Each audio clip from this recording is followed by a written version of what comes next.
औपचारिकरित्या त्या कोथरूडमध्ये जो कार्यक्रम आहे त्याच्यासाठी सगळे उपस्थित राहणार आहेत। लाडक्या बहिणीचा पुढचा हप्ता जो डिसेंबरचा आहे काय प्रोसेस सुरू आहे सध्या आणि ती कधीपर्यंत मिळेल काय असं 24 तारखेपासून आम्ही जो डिसेंबर महिन्याचा हप्ता आहे तो देण्याची सुरुवात ही केलेली आहे। मधले हे 1-2 दिवस सुट्टीचे असल्यामुळे त्यावेळेला थोडी ती प्रोसिजर एक दिवसासाठी आम्ही हॉल्ट घेतला होता।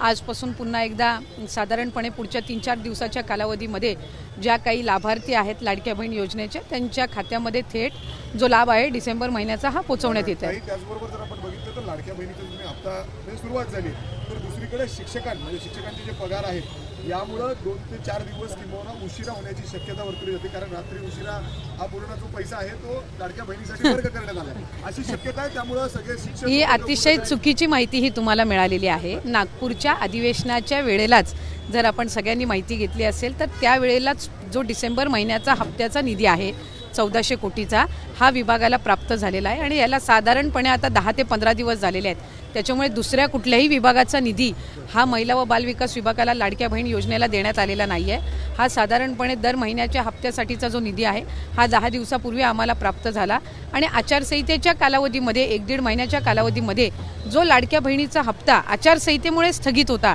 त्याची सुरुवात आम्ही केलेली आहे आणि याचा दुसऱ्या कुठल्याही विभागाच्या निधीशी काही संबंध नाही।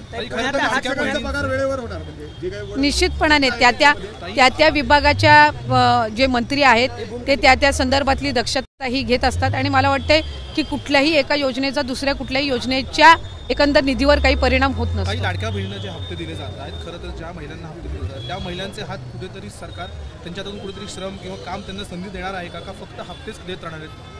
ही एक योजना आहे आणि त्या योजनेमधनं आर्थिकरित्या महिलांना सक्षम करण्याची दुर्गम भागातील असतील गरजू भागातील असतील त्या महिलांना सक्षम करण्याची भूमिका आहे। आम्ही विभाग म्हणून आता पुढच्या कालावधीमध्ये महिलांना आर्थिक साक्षरता त्यांच्यामध्ये आणणं म्हणजे फायनान्शियली त्यांना लिटरसी त्यांना लिटरेट करणं या दृष्टिकोनातून आम्ही काही उपक्रम हाती घेणार आहोत आणि साधारणपणे जर आपण बघितलं की या ज्या महिला आहेत लाभार्थी या आपापल्या पद्धतीनं सेव्हिंग असेल किंवा छोटमोठे उद्योग सुरू करणं अशा अनेक केस स्टडीज आमच्यासुद्धा समोर आलेल्या आहेत। आम्ही फायनान्शियल लिटरसी आणण्याच्या दृष्टिकोनातून पुढच्या कालावधीमध्ये काम हे निश्चितपणाने करणार आहोत। तर आपण हा व्हिडिओ पाहिलेला आहे तर महाराष्ट्रातील मुख्यमंत्री माझी लाडकी बहीण योजना व या योजनेचा लाभ घेत असलेल्या माता भगिनींना माझा नमस्कार।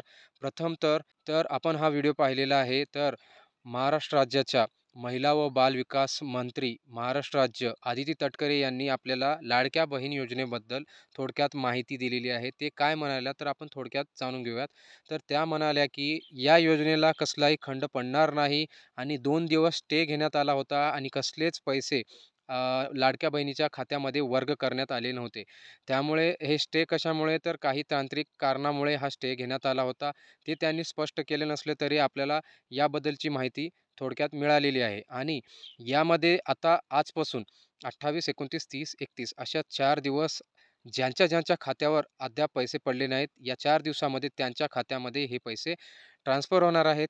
आणि ते म्हणाल्या की थोडक्यामध्ये अधिवेशनाच्या काळामध्ये हिवाळी अधिवेशन नागपूरला झाले त्यावेळेस मुख्यमंत्री देवेंद्र फडणवीस यांनी स्पष्ट केले होते या योजनेसाठी किती 1400 कोटी रुपयाचा निधी मंजूर केला होता। तर यामध्ये या निधीमार्फत सगळ्यांना हे हप्ते पूर्ण त्यांच्या खात्यामध्ये पोहोचणार आहेत ज्यांच्या खात्यामध्ये अद्यापही एकही रुपया हप्ता पोहोचला नाही। त्यामुळे त्यांना हा ट्रान्सफर होणार आहे हप्ता लवकरच आणि कशाच प्रकारची अडचण येणार नाही हे त्यांनी स्पष्ट केलेलं आहे। आपल्याला हा व्हिडिओ आवडला व्हिडिओ लाईक करा, चॅनलला सबस्क्राईब आणि अशाच अपडेटसाठी आपल्या चॅनलवर बनून राहा आणि हा व्हिडिओ आपल्या इतर माता भगिनींना शेअर नक्की करा। भेटूयात पुढच्या व्हिडिओमध्ये। जय हिंद, जय महाराष्ट्र।